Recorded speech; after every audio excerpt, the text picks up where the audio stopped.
दोस्तों, आपका स्वागत है आपके अपने YouTube चैनल बोलती कहानियाँ में। दोस्तों, आज की कहानी का शीर्षक है धोखेबाज पत्नी। आइए दोस्तों, कहानी की शुरुआत करते हैं। ये पुराने ज़माने की बात है। एक प्रदेश में एक व्यापारी ने प्रेम विवाह किया।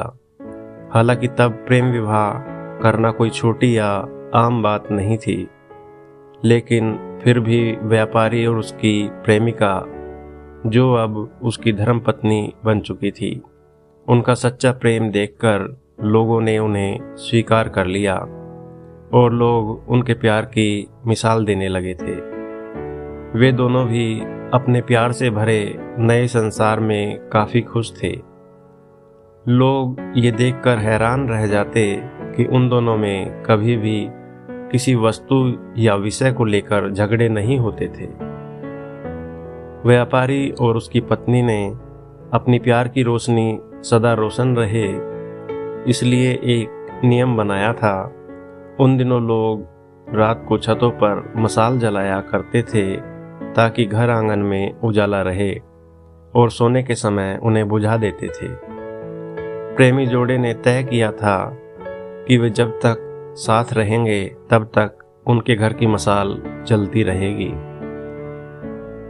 अब रात होते ही पूरे प्रदेश में अंधेरा हो जाता, लेकिन एकमात्र इस व्यापारी का घर रोशनी से जगमगाता। इस प्रदेश का राजा एक बड़े से महल में रहता था।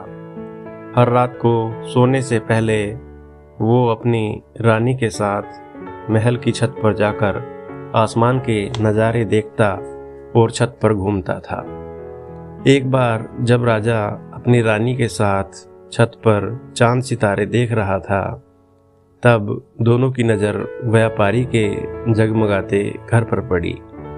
राजा और रानी दोनों ही उसके बारे में चर्चा करने लगे। राजा ने कहा, इस प्रेमी जोड़े में पति समझदार है, इसलिए उनका साथ अच्छे से चल रहा है। रानी राजा से सहमत नहीं थी। रानी का कहना था, जरूर पत्नी ही ज़्यादा समझदार होगी और वह पति के और उसके घर वालों की गलतियों को नज़रअंदाज कर देती होगी। इसके बिना उनके परिवार का इतने अच्छे से चलना संभव नहीं है। राजा रानी की चर्चा बहस में और फिर बाद में झगड़े में बदल गई। अंत में राजा ने कहा कि हम क्यों झगड़ा करें, एक काम करते हैं, उनकी परीक्षा लेते हैं और देखते हैं कौन ज़्यादा समझदार है। रानी को भी यह सुझाव पसंद आया। राजा ने उनकी परीक्षा लेने के लिए एक योजना रानी को बताई। अगले दिन योजना के मुताबिक रानी ने व्यापारी के घर एक स्त्री को भेजा। वह स्त्री व्यापारी के पास गई और उससे बोली, मैं तुम्हारे लिए रानी का एक संदेश लेकर आई हूँ। वो स्त्री संकोच करते हुए व्यापारी से बोली कि रानी को तुम बहुत पसंद आ गए हो। अगर तुम अपनी पत्नी को छोड़ दो या उसकी हत्या कर दो तो रानी तुमसे शादी करने के लिए तैयार है। महिला की बात सुनकर व्यापारी को गुस्सा आ गया, लेकिन उसने अपने गुस्से पर काबू रखते हुए उस महिला से कहा कि ऐसी 1000 रानियां भी आ जाएंगी, तब भी मैं अपनी पत्नी को नहीं धोखा देने वाला। तुम मेरी तरफ से रानी से माफ़ी मांग लेना और कहना कि ऐसा प्रस्ताव दोबारा ना भेजें। उस स्त्री ने व्यापारी ने जो कहा था वह बात राजा और रानी को जाकर बता दी। व्यापारी का ऐसा जवाब सुनकर राजा खुश हो गया, क्योंकि राजा जैसा सोचता था व्यापारी उतना ही समझदार निकला। अब व्यापारी की पत्नी के परीक्षा की बारी थी। राजा ने एक आदमी को उसके पास भेजा। आदमी ने व्यापारी की पत्नी से कहा, राजा को तुम पसंद आ गई हो। राजा ने कहा है कि अगर तुम अपने पति को मार देती हो तो वो तुम्हें उनकी रानी बना लेंगे। आदमी की बातें सुनकर पहले तो व्यापारी की पत्नी कुछ भी नहीं बोली, जब आदमी वहां से जाने लगा तब पीछे से व्यापारी की पत्नी ने कहा कि आज रात को जब मशाल बुझ जाएगी तो समझ लेना कि मैंने अपने पति की हत्या कर दी है। राजा के आदमी ने इस घटना का वर्णन राजा और रानी के सामने जाकर किया। राजा को व्यापारी की पत्नी पर काफी गुस्सा आया, लेकिन रानी ने राजा से कहा कि वह सिर्फ ऐसा कह सकती है, कर नहीं सकती। आखिर वह उसकी पत्नी है और प्रेमिका भी। राजा ने तय किया कि व्यापारी को खतरे में नहीं डालना चाहिए, इसलिए राजा ने अपने कुछ सिपाहियों को आदेश देकर उसके घर के पास खड़ा रहने के लिए कहा। राजा ने उनको समझाया कि जैसे ही व्यापारी के घर की मशाल बुझे तो तुरंत उसके घर में घुस जाना और व्यापारी को बचा लेना। रात होते ही राजा और रानी अपने महल के छत पर आकर व्यापारी के घर की तरफ देखने लगे। आधी रात हो गई लेकिन कुछ भी नहीं हुआ। रानी राजा से कहने लगी, देखा, मैं कहती थी ना कि वो सिर्फ कह सकती है, ऐसा कर नहीं सकती। रानी ने यह शब्द कहे ही थे कि राजा ने देखा कि व्यापारी के घर की मशाल बुझ चुकी है। राजा को व्यापारी की चिंता होने लगी। थोड़ी देर बाद राजा के वह सिपाही जो व्यापारी की सुरक्षा के लिए वहां खड़े थे, राजा के पास आए और उन्होंने राजा को व्यापारी की मौत की खबर सुनाई। राजा ने कहा, तुम्हारे होते हुए व्यापारी कैसे मर सकता है? सिपाहियों ने कहा कि उसकी पत्नी ने दिन में ही व्यापारी को जहर दे दिया था और रात को पति के मरने के बाद उसने घर की मशाल बुझाई, इसलिए हम कुछ भी नहीं कर पाए। राजा को इस घटना से न सिर्फ व्यापारी की पत्नी से बल्कि औरत जात से ही नफरत हो गई। व्यापारी की पत्नी के बेवफाई के विचार उसे पूरी रात आते रहे। राजा उस रात एक भी मिनट सो नहीं पाया। राजा को इस बात का काफी पश्चाताप हुआ कि उसकी वजह से व्यापारी को अपनी जान गंवानी पड़ी।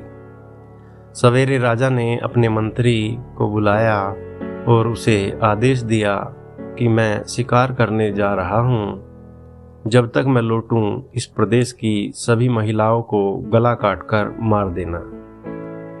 राजा का ऐसा आदेश सुनकर मंत्री ने राजा को काफी समझाने की कोशिश की, लेकिन राजा उसकी एक भी बात सुनने के लिए तैयार नहीं था और राजा ने उसे धमकी दी कि अगर तुमने यह काम पूरा नहीं किया तो सबसे पहले मैं तुम्हें ही मौत की सजा दे दूंगा।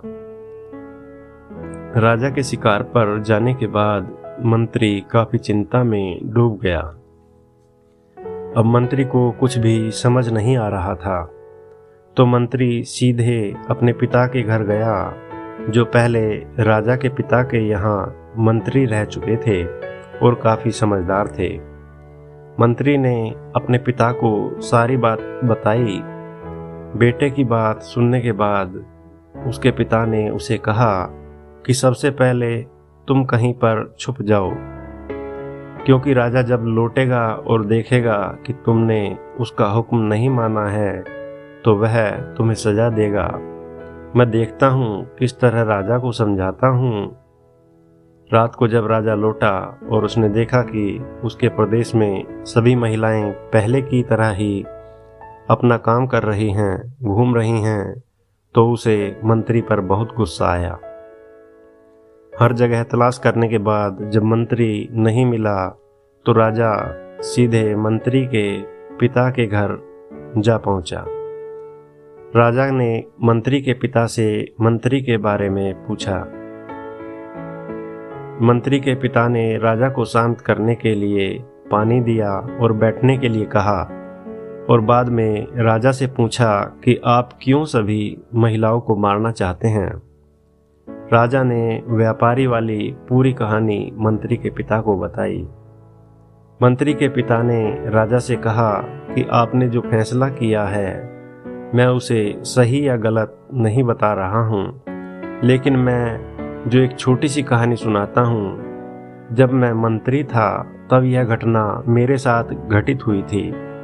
उसे सुनने के बाद आप जो फैसला करेंगे वह हम सब मान लेंगे। मंत्री के पिता ने कहा, एक दिन मैं जंगल से गुजर रहा था। अचानक एक नकाबपोश घोड़े पर सवार होकर आया और मुझे बंदी बनाकर घसीटते हुए कब्रिस्तान ले गया। वह मुझे एक कब्र के पास लेकर गया। वहां पर पहले से एक कब्र खुदी हुई थी और एक सरकटा आदमी उस कब्र में था। उस नकाबपोश ने मुझे उस कब्र में मिट्टी डालने को कहा। जब मैंने कब्र को पूरी तरह से ढक दिया तब उसने मुझे बाजू में एक और कब्र खोदने के लिए कहा। मुझे लगा यह दूसरी कब्र मेरे लिए ही खोदी जा रही है।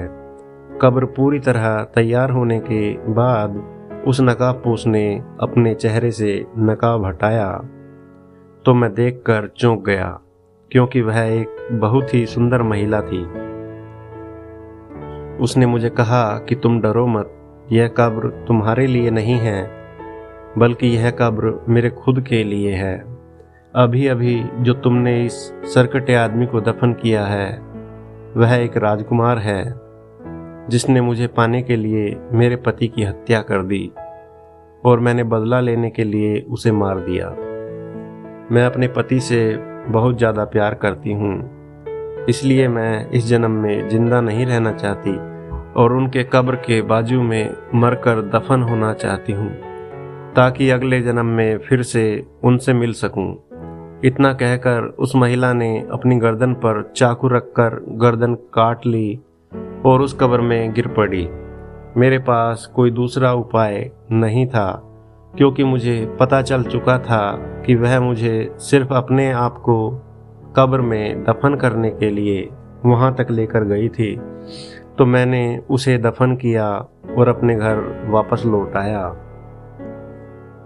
महाराज, आपने जिस घटना को देखा है उसमें एक महिला ने धोखेबाजी की है, लेकिन मैंने जो कहानी सुनाई है, मैंने जिस घटना को अनुभव किया है उसमें एक महिला ने अपने पति के प्यार में अपनी जान दे दी।